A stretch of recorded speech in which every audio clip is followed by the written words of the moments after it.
Good morning to all of you. Today we will continue our chapter number 9th arithmetic mean. अभी तक जो हमने chapter read किया है उसमें तीनों सीरीज के अंदर कौन कौन से कंसेप्ट हैं, कौन कौन से मेथड हम कर सकते हैं, तो वो हमने कवर कर लिया है. इसके साथ साथ कुछ स्पेशल केसेस भी मैंने लास्ट लेक्चर में करवाए थे. आज कुछ और इम्पॉर्टेंट टॉपिक हम डिस्कस करेंगे इस चैप्टर के अंदर. तो आज फर्स्ट है करेक्टेड अर्थमेटिक मीन. करेक्टेड मतलब कुछ करेक्ट करना, सही करना, जो गलत है उसको हमने करेक्ट में लेके आना है. कैसे? कई बार क्या होता है कि हमारे पास जो मीन है उसकी वैल्यू हमारे पास इनकरेक्ट हो जाती है. किसी न किसी ओमिशन के कारण हम भूल जाते हैं या बाय मिस्टेक हम वैल्यू लिख देते हैं. गलती से कोई वैल्यू हमें प्रॉपर नहीं लिखी जाती, उसमें कुछ ना कुछ मिस्टेक हो जाती है. तो हमें इसको करेक्ट कैसे करना है, इसके लिए फॉर्मूला क्या है? समीशन एक्स जो है, जो भी आपके पास रॉन्ग आपके पास पड़ा हुआ है, किसी न किसी वैल्यू के आपने यहाँ पे पुट कर दी रॉन्ग वैल्यू करने की वजह से, उसमें आपको करना क्या है, जो करेक्ट वैल्यू है उसको प्लस करेंगे, माइनस कर देंगे जो कि इनकरेक्ट वैल्यू है, और दोबारा फिर से नंबर ऑफ आइटम के साथ अगर आप डिवाइड करते हो तो आपके पास ओरिजिनल मीन आ जाएगा. ठीक है, इसको हम एक एग्जाम्पल के साथ करेंगे. The arithmetic mean of a series of 40 items was calculated by a student as rupees 265, but while calculating it an item rupees 115 was misread as rupees 150. Find the correct arithmetic mean.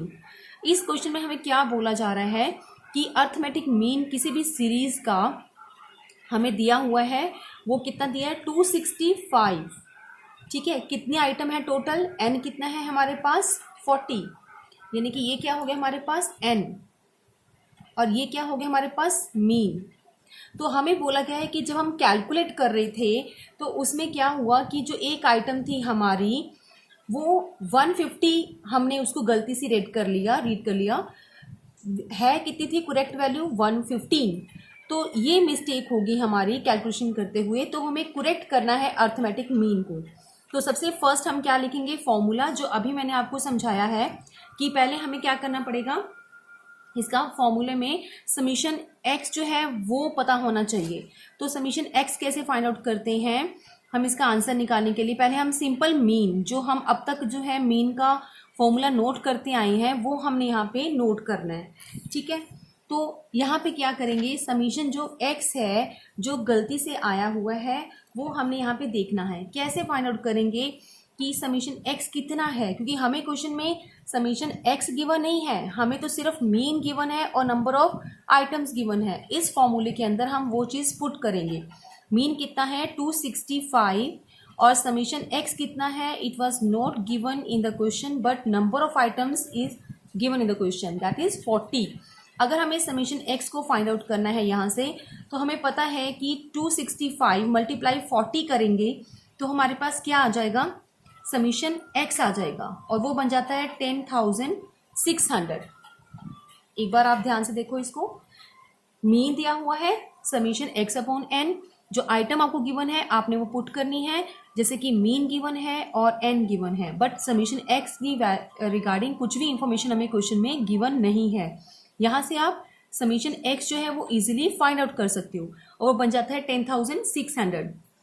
अब हमने क्या करना है अपने फॉर्मूले के accordingly, अगर आपको क्वेश्चन में समीशन एक्स गिवन है तो उसके अंदर आपको क्या करना है, ये रॉन्ग समीशन हमारे पास वैल्यूएशन आई है 10,600. ठीक है, इसमें हम क्या करेंगे, करेक्ट वैल्यू को पुट करेंगे और माइनस करेंगे इनकरेक्ट वैल्यू, और डिवाइडेड बाई क्या करेंगे? n. वही हम यहाँ पे कर रहे हैं. समीशन एक्स कितना है? 10,600 मैंने यहाँ पे नोट डाउन कर दिया है. प्लस करेंगे हम जो कि करेक्ट वैल्यू है हमारे क्वेश्चन के हिसाब से 150, क्योंकि हमने यहाँ पे लिखा है while calculating it an item rupees 115 was misread as rupees 115. हमारे पास करेक्ट वैल्यू कितनी है? 115.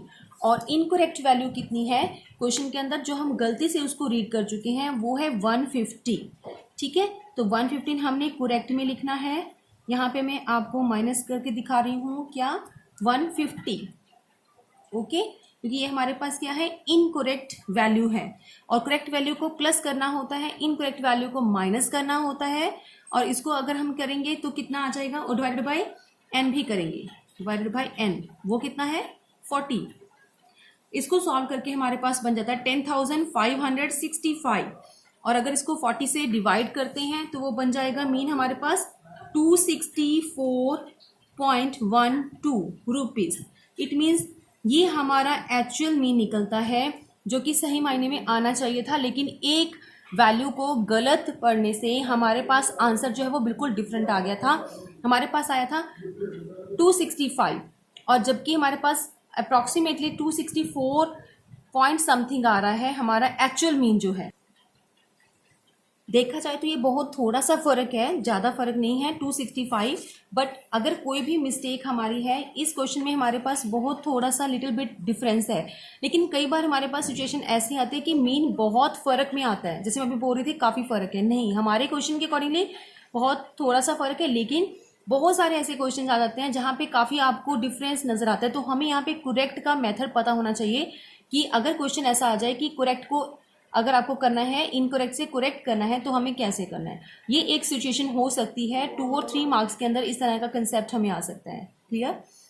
अनदर कंसेप्ट क्या होता है, जैसे फाइंडिंग द मिसिंग वैल्यू। अगर क्वेश्चन में आपको आ जाए कि मीन, सिंपल मीन सॉल्व नहीं करना, आपको कुछ ना कुछ उसमें से मिसिंग वैल्यू को फाइंड आउट करना है, तो हम कैसे करेंगे। एक एग्जांपल हम यहाँ पे फिर से लेते हैं मिसिंग वैल्यू के लिए। Mean of a series of 10 items is 15। यहाँ पे 15 क्या दे रखा है हमें, मीन गिवन है, और आइटम्स कितनी है हमारे पास टोटल n, यानी कि नंबर ऑफ टर्म्स कितनी है 10। Clear. The value of 9 items are given in the question. ये सारी की सारी 9 वैल्यू की हमें दे रखी हैं। उसके बाद हमें पता क्या करना है, 10th आइटम, यानी कि एक आइटम हमें मिसिंग है, क्योंकि टोटल नंबर ऑफ आइटम्स हमारे पास 10 है, जबकि 9 की वैल्यू गिवन है लेकिन लास्ट वाले की वैल्यू गिवन नहीं है।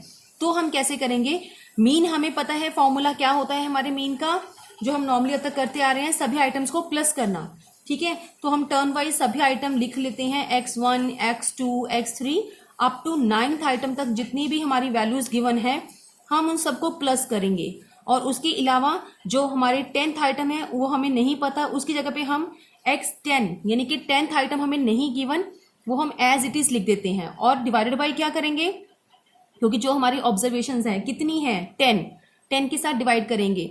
हमें यहाँ पे क्वेश्चन में मीन गिवन है, ठीक है, तो मीन हम लेते हैं, कितना है मीन हमें क्वेश्चन में 15।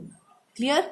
तो 15 हमने यहाँ पे चूज कर लिया, मल्टीप्लाई इन सबको प्लस किया तो कितना आ जाएगा 115 बन जाता है, और x लास्ट वाले आइटम हमें गिवन नहीं है। अब इसको सॉल्व करते हैं हम, तो वो बन जाएगा 15 मल्टीप्लाई 10 तो कितना हो जाएगा 150, और इधर 115 हमारे पास ऑलरेडी है, 10th आइटम के आइटम हमें नहीं पता। 150 में से अगर आप माइनस कर देते हो 115, ठीक है, दूसरी तरफ जाके तो आपके पास रिजल्ट कितना निकलता है 35। इट मीन्स यहां से आप फाइंड आउट कर सकते हो, अगर कोई भी चीज आपके पास मिसिंग है तो आप उसकी वैल्यू इजिली फाइंड आउट कर सकते हो। क्लियर। ये भी कुछ कंसेप्ट है जो हमें शॉर्ट नोट के अंदर आ सकते हैं, 4 मार्क्स में हमें आ सकता है। इसके अलावा नेक्स्ट में है, अगर मिसिंग वैल्यूज में क्वेश्चन हमारा डिस्क्रीट सीरीज में आ जाए तब हम कैसे सॉल्व करेंगे। सपोज यहाँ पे मैंने एग्जाम्पल लिया एक, इस एग्जाम्पल के अंदर मैंने x आइटम ले रखी है और f आइटम यहाँ पे ली है। x आइटम कितनी है मेरे पास 5, 15, 25 अप टू 55, और f आइटम भी मेरे पास गिवन है। यहाँ पे एक आइटम मेरे पास मिसिंग थी, ठीक है, क्वेश्चन में आपको डैश डाला होता है, जब आप उसको क्वेश्चन को अपने आंसर की फॉर्म में लेके आते हो तब आप उसको डैश की जगह पे क्या लिखते हो f1। जो भी चीज मिसिंग है, चाहे वो x सीरीज में कुछ मिसिंग है तो आप उसको x1 लिखोगे, अगर f सीरीज में कुछ भी मिसिंग है तो आप f1 लिखोगे। अभी हम क्वेश्चन ले रहे हैं जहां पे f1 यानी कि फ्रीक्वेंसी में कोई ना कोई चीज हमें मिसिंग है, तो क्वेश्चन में मीन कैसे निकालते हैं, f को x के मल्टीप्लाई करते हैं और डिवाइडेड बाय समीशन f लेते हैं, ठीक है, तो हमारे पास मीन निकलता है। वही चीज अब हम करेंगे डायरेक्ट मेथड लेके, fx करूंगी मैं, तो यहाँ पे आ जाएगा 25, नेक्स्ट में 105 और नेक्स्ट में 300। यहाँ पे अब हम क्या करेंगे, इस क्वेश्चन में मल्टीप्लाई नहीं हो पाता तो हमारा मल्टीप्लाई क्या रहेगा, एग्जैक्टली मल्टीप्लाई नहीं है तो हम क्या लिखते हैं 35 मल्टीप्लाई f1, तो बन जाता है 35 f1, ठीक है। नेक्स्ट वैल्यू हमारी मल्टीप्लाई में निकलती है f मल्टीप्लाई x 225 और लास्ट में 165। अब उनको हम प्लस करते हैं, यानी कि इनका टोटल करेंगे, जो कि समीशन एफ एक्स कहलाता है। अब समीशन एफ एक्स में ये आइटम आप प्लस नहीं कर पाओगे, तो बाकी सभी आइटम्स को आप प्लस करते हो, तो वो टोटल बन जाता है 820, और इस आइटम को आप एज इट इज यहाँ पे प्लस करके छोड़ देते हो, ठीक है, क्योंकि अभी तक हमारे पास कंप्लीट नहीं हुआ समीशन एफ एक्स। इसकी वैल्यू जब तक हमारे पास क्लियर नहीं होती तो एग्जैक्टली वैल्यू हमें समीशन एफ एक्स की नहीं मिलती। सेम केस हमारा यहाँ पे भी है। अगर हमें समीशन एफ फाइंड आउट करना है तो इस आइटम को छोड़ के बाकी सभी आइटम को हम प्लस कर लेते हैं, ठीक है। तो प्लस करके हमारे पास क्या आ गया 32, और यहाँ पे प्लस में F1, यानी कि ये चीज मैंने क्या लिखी है, F1 जब भी प्लस होगा, जो भी वैल्यू हमें पता चलेगी, तो इट मीन्स वो भी तो एडिशन होगा टोटल F के लिए, तो वो हमने यहाँ पे कर दिया। अब हमें क्या लगाना है, फॉर्मूला, किस चीज का, मीन निकालेगा, क्योंकि हम यहाँ पे कंसेप्ट क्या कर रहे हैं, मिसिंग आइटम की। एक आइटम मिसिंग है तो उसको सॉल्व कैसे करना है हमें, क्वेश्चन के अकॉर्डिंगली। हमारे पास डिस्क्रीट सीरीज है तो ठीक है, सिंपल में मैंने आपको समझा दिया, इंडिविजुअल में कैसे करते हैं। ये डिस्क्रीट वाले केस में इस तरह से हमें एडिशन करना पड़ेगा, चाहे वो समीशन एफ एक्स है या फिर समीशन एफ है। अब हम इसका फॉर्मूला लगाएंगे तो क्या है, समीशन एफ एक्स को भी लेना है अपॉन समीशन एफ लेना है। तो समीशन एफ एक्स कितना है, 820 प्लस 35 F1, और अपॉन क्या लेते हैं यहाँ पे, इस क्वेश्चन में हम लेंगे 32 प्लस F1। अब हमें ये सिचुएशन पता नहीं है F1 वाली, इसके लिए आपको क्वेश्चन के अंदर कहीं ना कहीं x यानी कि मीन गिवन होगा, ठीक है। इस क्वेश्चन में मीन कितना है, मीन इज 30। मैं यहाँ पे एग्जाम्पल में नोट करती हूँ, क्योंकि अगर आपको क्वेश्चन में एक चीज मिसिंग है तो कहीं ना कहीं एक चीज आपको गिवन भी होगी। मीन आपको कितना दे रखा है 30, तभी हम इस कंसेप्ट को सॉल्व कर सकते हैं, वो ऑलरेडी गिवन है, ताकि हम F1 की वैल्यू जो है वो पता कर सके। क्लियर। अब इसको नेक्स्ट में कैसे सॉल्व करना है, हमें 30 को मल्टीप्लाई करेंगे हम 32 के साथ 960, प्लस अगेन हम क्या करेंगे 30 मल्टीप्लाई F1, तो वो बन जाता है 30 F1। इस साइड में 820 प्लस 35 F1 हमारे पास ऑलरेडी है, ठीक है। 960 में से 820 आप लेस करते हो, 960 में से 820 आप लेस करते हो, और दूसरी तरफ 35 F1 में 30 आप जाके माइनस करते हो, कि प्लस का आइटम है तो ऑपोजिट दूसरी साइड में जाके क्या हो जाता है, माइनस का साइन। सेम यहाँ पे है, इन दोनों को माइनस करेंगे तो आइटम कितनी बचती है 140, और इन दोनों में डिफरेंस कितने का है 5 F1। अब हमने 140 अपॉन 5 करके F1 की वैल्यू जो है वो फाइंड आउट कर लेनी है यहाँ से, और वो बन जाती है हमारे पास 28। तो ये हमने क्या निकाला है F1। अगर कोई मिसिंग आइटम है हमारी डिस्क्रीट सीरीज के अंदर तो कुछ इस तरह से हम क्या कर लेंगे, उसको सॉल्व कर लेंगे। सेम केस हमारे एक्स वाली सीरीज में आ जाता है, कि अगर आपको मिसिंग जो है वो इस साइड में ना होके आपकी एक्स आइटम में है तो क्या करते हो, जैसे सपोज कर लो यहाँ पे 35 गिवन नहीं है तो आप x1 लिख दोगे यहाँ पे, ठीक है। और अगर x1 लिखते हो तो सेम क्वेश्चन आपका कंटिन्यू होगा, और आगे जाके आपके पास x1 की वैल्यू जो है वो फाइंड आउट हो जाती है। बट इतना ध्यान रखना कि क्वेश्चन में मीन आपको दिया होगा, ठीक है। नेक्स्ट है, ये चीज आप उसमें कर सकते हो, अगर कंटिन्यू सीरीज आ जाती है तब भी आपको f जो है फाइंड आउट करना है, तो इसी तरीके से ही करना है, F X upon summation F करके। Okay students. मिसिंग के बाद एक कंसेप्ट हमारा और है, कंबाइंड मीन, ठीक है। तो कंबाइंड मीन का मतलब क्या होता है कि अगर आपके पास दो मीन गिवन है तो उसको आपने कंबाइंड, उसका अगर आंसर निकालना है, कंबाइंड मीन कहलाता है। कैसे करेंगे इस फॉर्मूले को, हम यहाँ पे हम लिखेंगे मीन 1 2 1 2, मतलब दो अगर मीन गिवन है तो उनका कंबाइंड मीन कैसे निकलता है, मीन 1 और मल्टीप्लाई n1 प्लस मीन 2 और मल्टीप्लाई n2 और अपॉन लिखेंगे n1 प्लस n2, ठीक है। ये हमारा फॉर्मूला है कंबाइंड मीन का, और इसको हम एग्जाम्पल के थ्रू समझते हैं। एग्जाम्पल में दिया है the mean marks of 60 students in section A R 40। It means question में क्या चीज गिवन है हमें, एक तो नंबर ऑफ स्ट्रेंथ हमें सेक्शन ए की गिवन है, वो दे रखा है हमें, यानी कि यहाँ पे साफ साफ क्लियर हो जाता है। अगर एक सेक्शन की बात करते हैं तो ये सेक्शन 1 है, ए है, यहाँ पे n1 हम लिख देते हैं 60, और इनका मीन कितना है, यानी कि ये मीन 1 है। Clear? And the mean marks of 40 students, यानी कि सेक्शन बी की बात कर रहे हैं, तो ये कितना आ गया N2। इसके अलावा तो जो सेक्शन बी है उसमें मीन हमारा कितना दे रखा है 35, यानी कि ये मीन 2 है हमारे पास। Calculate the combined mean of all the students of section A and B, तो हमें फॉर्मूला पता है, उसके बिहाफ के ऊपर हम क्या निकाल लेंगे, कंबाइंड मीन पता कर लेंगे। जो भी हमें टर्म्स क्वेश्चन में गिवन है उनको हम पुट करेंगे फॉर्मूले के अंदर और हमारे पास क्या सॉल्व हो जाएगा, combined mean N1 plus N2। यहाँ पे X1 कितना है क्वेश्चन में, अभी हमने चेकआउट किया है 40, और नंबर ऑफ स्ट्रेंथ कितनी है ए सेक्शन में 60 की स्टूडेंट की, और X2 कितना है बी सेक्शन में मीन कितना है 35, और वहां के स्टूडेंट की स्ट्रेंथ कितनी है 40, और यहाँ पे टोटल अगर हम बात करें 60 प्लस 40 हमारे पास टोटल दोनों सेक्शन के मिला के स्टूडेंट है N1 प्लस N2। ओके, अब इनको मल्टीप्लाई करके हमने चेकआउट किया 2400 आ गया ये चीज, और नेक्स्ट में आ गया 1400, और नीचे नंबर ऑफ स्ट्रेंथ कितनी है टोटल 100। क्लियर? और इसको सॉल्व करके कितना आ जाएगा, दोनों को प्लस करेंगे 3800 और अपॉन 100, तो आंसर कितना आया 38 मार्क्स, यानी कि लास्ट में आपको लिखना है मीन मार्क्स कितने हैं, तो टोटल कंबाइंड मीन हमने किया है वो बन जाता है मीन कितना 38 मार्क्स का। क्लियर? तो इस तरह का क्वेश्चन भी आ सकता है आपको कंबाइंड मीन। आज हमने कुछ नए टॉपिक यहाँ पे डिस्कस किए हैं अभी तक, एक तो मिसिंग अगर आपको क्वेश्चन आ जाए, ठीक है, या फिर कंबाइंड मीन आ जाता है, और इसके अलावा हमने किया था अगर कोई करेक्शन करने वाला कंसेप्ट आ जाता है।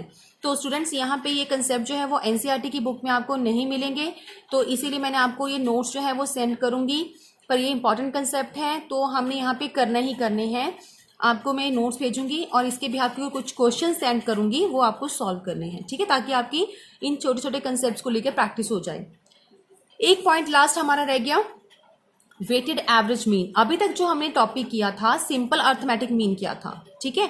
हमने यहाँ पे स्टार्टिंग में जब हमने लेक्चर स्टार्ट किया था उसमें बोला था कि अर्थमेटिक मीन 2 टाइप्स के हैं, सिंपल अर्थमेटिक मीन, उनको कैसे कैलकुलेट करते हैं, 3 सीरीज हमने इसकी रिगार्डिंग कर ली थी, इंडिविजुअल, डिस्क्रीट और कॉन्टिन्यूस। एक हमने कंसेप्ट किया है, करने लगे अभी, सेकेंड वाला है वेटेड अर्थमेटिक मीन। इसमें अभी कोई सीरीज नहीं है, सिंपल एक ही क्वेश्चन है इसका बनता कि अगर वेटेड अर्थमेटिक मीन आ जाए तो उसको सॉल्व कैसे करना है। वेरी सिंपल, अभी तक हमने जो कंसेप्ट किया उसी से रिलेटेड ही है ये भी चीज। यहाँ पे हम लिखते हैं मीन और यहाँ पे डब्ल्यू का साइन डालते हैं। इस मीन क्या हो गया कि मीन आपको पता करना है वेटेड के थ्रू। यहाँ पे summation W x upon summation W, यानी कि ये चीज हमारा फॉर्मूला है, इसको ध्यान में रखना है। फॉर्मूले में वेटेड का मतलब क्या है कि जब हम एक्स लेते हैं तो उसमें कितनी वेटेज हम किस वैल्यू के लिए रखते हैं, ठीक है, तो उनमें हर एक चीज की अलग अलग कितनी कितनी वैल्यू है। फॉर एग्जाम्पल, जैसे कि हम बात करते हैं अपनी लाइफ में कि हमारे लिए मेन इंपॉर्टेंट क्या चीज़ है, तो हम सबसे पहले फूड की बात करते हैं। तो फूड जो है वेरी सिग्निफिकेंट पॉइंट ऑफ, अगर हम उसको देखते हैं तो अगर हम फूड और क्लोथ में दोनों में से किसी की बात करेंगे तो मेन वेटेज किसको रखेंगे, हम अपनी लाइफ में रखते हैं फूड के लिए वेटेज। उसके बाद हम बात करेंगे क्लॉथ्स की, और अगर एंटरटेनमेंट की बात आती है तो उसको हम कम वेटेज देंगे। अगर 3 पार्ट हैं, फूड, क्लॉथ्स और एंटरटेनमेंट, तो हमारी लाइफ में सबसे ज्यादा इंपॉर्टेंस किसकी होगी, फूड की, उसके बाद क्लॉथ्स की, उसके बाद कोई एंटरटेनमेंट के बारे में हम सोचेंगे। इट मीन्स हर चीज की अपनी एक वेटेज है, उसकी अपनी एक वैल्यू है, तो उसको बोलते हैं वेटेज। तो यहाँ पे भी हम एग्जाम्पल लेते हैं एक, उसके थ्रू समझाती हूँ आपको। जैसे कि यहाँ पे टाइप्स ऑफ वर्कर्स हैं, वहां पे फैक्ट्री में मैन, वुमेन और चिल्ड्रन तीनों ही कैटेगरी के पर्सन्स काम करते हैं, और उनको वेजेस मिलती है 8 रुपीज, 6 रुपीज और 4 रुपीज पर डे, ठीक है। नंबर ऑफ वर्कर्स हम यहाँ पे ले रहे हैं, कितने हैं, तो ये जो चीज हमने नंबर ऑफ वर्कर्स लिया है, अगर वेटेड एवरेज मेथड हम ले रहे हैं तो उसको डब्ल्यू के साथ शो करते हैं। जैसे कि मैन कितने काम कर रहे हैं 10, और वुमेन की वेटेज कितनी है 20, और चिल्ड्रन की वेटेज कितनी है 50।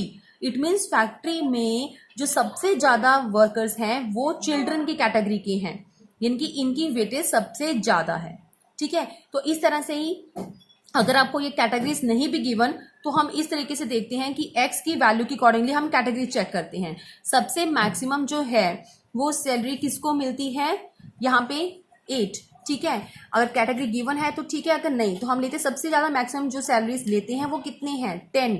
तो इनको वेटेज दे रखा है कि 10 पर्सन को 8 रुपीज मिलेंगे, बाकी सबको नहीं मिलेंगे, तो ये वेटेज होती है। इसको हम W के साथ शो करेंगे। बाकी कंसेप्ट सेम है, इनको हम मल्टीप्लाई करेंगे और उसके बाद डिवाइड बाय वेटेज कर देंगे और हमारा कंसेप्ट आ जाएगा वेटेज अर्थमेटिक मीन का।